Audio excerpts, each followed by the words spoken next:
happy back to school week. My name is Mickey Federchek and I am a lemongrass spa consultant, but I am also a school social worker. I have been working in education for the past 27 years. Yes, I'm old. And I just got to say, guys, last year was I'm going to say the hardest year I've ever been in education. And so I have changed my mindset. We are going to have a great year, but we have to take care of ourselves. I know educators, you guys are amazing. You give of your time, your talent, your resource. You put your students above yourself. And it is time for us to take care of ourselves. You know what they say, you can't fill from an empty pot.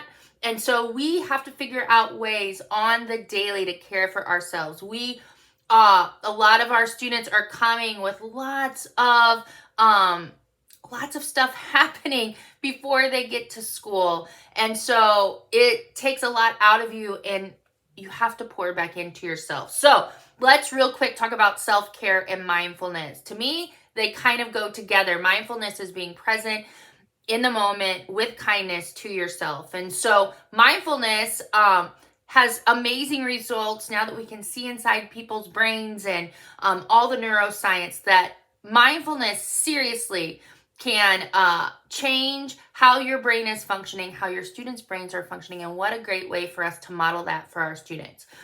So when you notice that you're starting to get stressed out, irritated, frustrated, that kid is on your last stinking nerve. Maybe you're a mom and the same thing's happening after a long day of work and your own children are getting on your nerves. Guys, there are simple things that we can do in our everyday life to help regulate our brains. And at school, you barely get a chance to go to the bathroom. So if you can find some simple ways to ground yourself, take your students with you, and it can be simple things. Guys, washing our hands can be mindful and self-care. Anytime we notice our sensations, our senses, if I'm washing my hair, I'm washing my hands with some amazing lemongrass spa products, I can feel them, I can smell them, I can touch them. And that is a great way to bring your mind to the present. When we're in the present, we're not worrying about the past or worrying about the future, then it really can be helpful to us. Simple breathing, pace breathing, where I focus more on the exhale. So you could do that while you're grading papers, turning your back, do it with your students. So you would breathe in, let's say for 2, in through our nose, hold it, and we're going to exhale for, let's say 5. Simple. Pace breathing, great. Simple grounding technique, guys. You probably know this. Do this with your students. It is 5, 4, 3, 2, 1. So I'm going to, really quick, 5 things that I can see. I'm going to name them. I might describe them. 4 things that I can hear. I'm really going to have to be present and tuned in. 3 things that I can touch with my bum on my chair. My pants are too tight. All right. 2 things that I can smell and 1 thing that I can taste. Super simple grounding activity. The other thing I'm going to challenge you to do is to think before you go back to school. I go on Monday.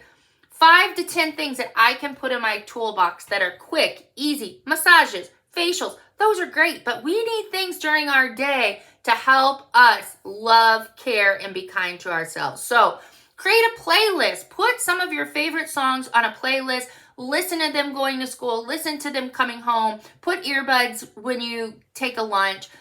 Take a lunch. Get up go for a walk, but in your classroom. Breathing. Maybe you play a super quick game of Candy Crush on your lunch. Maybe you look at funny memes. Maybe you just keep them. Maybe you have an album of your summer vacation that you can just look through and remember those great memories. But I challenge you, drop in the comments what you're going to do to give yourself some love and self-care. We need you in the field, guys. We need you in your classrooms. We need you on your buses. We need you on the playground. We need you in your offices. This work is not for the weary, but we need you. And we need you to care for yourself. So let us know in the comments what you're going to do to self-care. And do you use mindfulness with your own kids or with your own students? All right, guys, everybody.